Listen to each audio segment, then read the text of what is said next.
どうですか？なったでしょ？その時一番鳴るところって、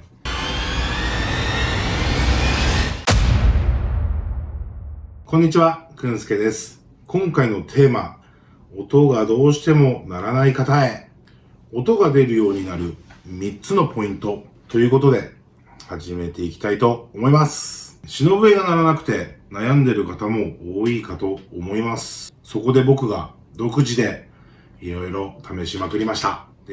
これならどうだということをね、お伝えしていきますんで、最後までご覧になっていただければ、きっと音が出るようになるはずです。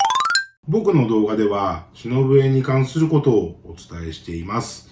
特に初心者さんにおすすめなのが、こちらのドレミファソラシド。日常でできる忍笛練習方法がおすすめです。皆さんと一緒に忍笛楽しみたいんで、ぜひチャンネル登録よろしくお願いします。はい、それでは早速やっていきましょう。まずはですね、今までの概念を全部なくしてください。はい、今から皆さんは初めて忍笛を吹きます。3つのポイントをお話ししていきますんで、その後、わかりやすく実践していきますんで、最後までお付き合いください。では、一つ目のポイントその1。口の形。3つの要素を取り入れよう。誰に教わっても、どこのホームページ見ても、動画見ても、必ず口の形って言いますよね。それだけ大事なことだと思います。僕の以前の動画でも、口の形をね、ここ、クイってあげるアインの口。それから別のサイトとかね、見ると、何かをね、こう、加えた時の口。そして、またね、別なところを見るとね、普通の何もしてない時の、この口に穴を開けて吹くっていうね、難しい感じのね、言ってることがバラバラで、どれが正しいのかわからないと。じゃあ、どれが正しいのか。これ全部正しいんですね。間違ってはいないんですけど、伝わりにくいと。すでに忍笛を吹いてる人であれば、理解はできるんですけれど、まるっきりの初心者さんにこれを言っても、絶対わかんないと思うんですね。これらは何が言いたいかというと、まず、要素1、アインの口。プロのね、忍笛奏者さんの口元を見ると、ここでクッと上げている方が多いんですね。上げる理由は、息の角度、それと息の強さをね、安定させるための固定だと思うんですね。で、あまり力が入りすぎちゃうと、こう口が硬くなっちゃうんで、これだけやってる初心者さんは、ふーってなるんで、ならないと思います。はい。じゃあ次、要素の2。何か口に加えた時の形。これですね。この何かを加えた時の形っていうのは、おそらく、息の幅、息が細くなるんで、これをもとに口の穴の大きさを調整しなさいということだと思うんですよね。要素3。これね、個人的に一番難しいんですけど、普通の何もしてない時の口、ここに穴を開けて笛を吹けと書いてあるところがあったんですね。これほんと難しくてちょっとやってみましょうか。なるんですけど、これをね、初心者さんに言ったところでできるわけないんですね。で、これ何が言いたいかっていうと、リラックスなんですね。力が何も入ってないんで、この自然体の口で吹けと言ってると思われます。では、この3つの要素を取り入れちゃおうってことですね。はい。固定、調整、リラックスです。これがポイントその1。2つ目のポイントその2、息。2つ目のポイントは息です。顔は正面。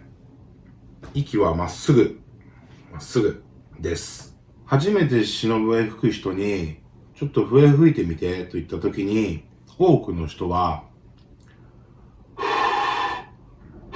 こうなりますよね。息をね、この穴の中に入れようと思って、下向きに、これじゃなんないですよね。なので、息はまっすぐ。これがポイント2です。3つのポイント。ポイント3。意識。歌口の内側に息を当てよう。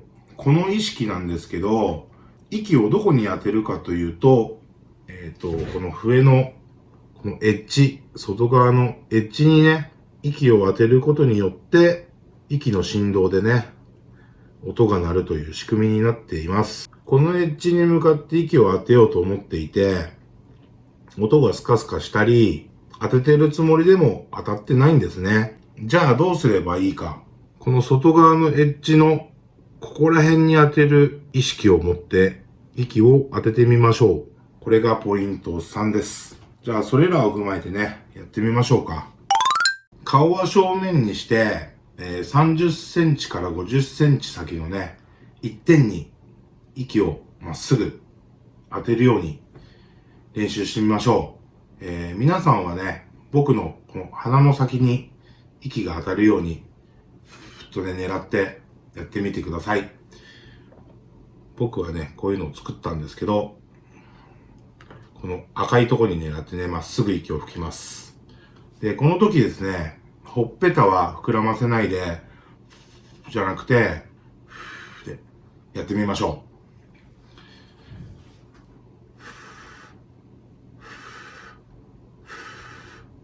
じゃあ皆さんも、僕のここを狙って、この一点にね、息が当たるようにやってみてください。いきますよ。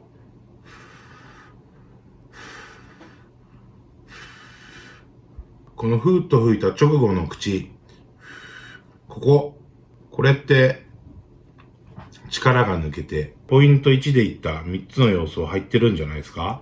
じゃあこれを忍笛でやってみましょうか。顔は動かさずに、息はまっすぐ、一点に向かって吹いてくださいね。この時ですね、忍笛の歌口をね、回すようにやってみましょう。いきますね。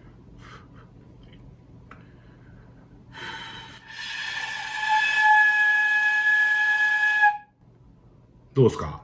なったでしょ？その時一番鳴るところって、この外側のエッジのとこなんですけど、感覚的にはエッジの内側じゃないですか。ここら辺に当たってる感覚じゃないですか。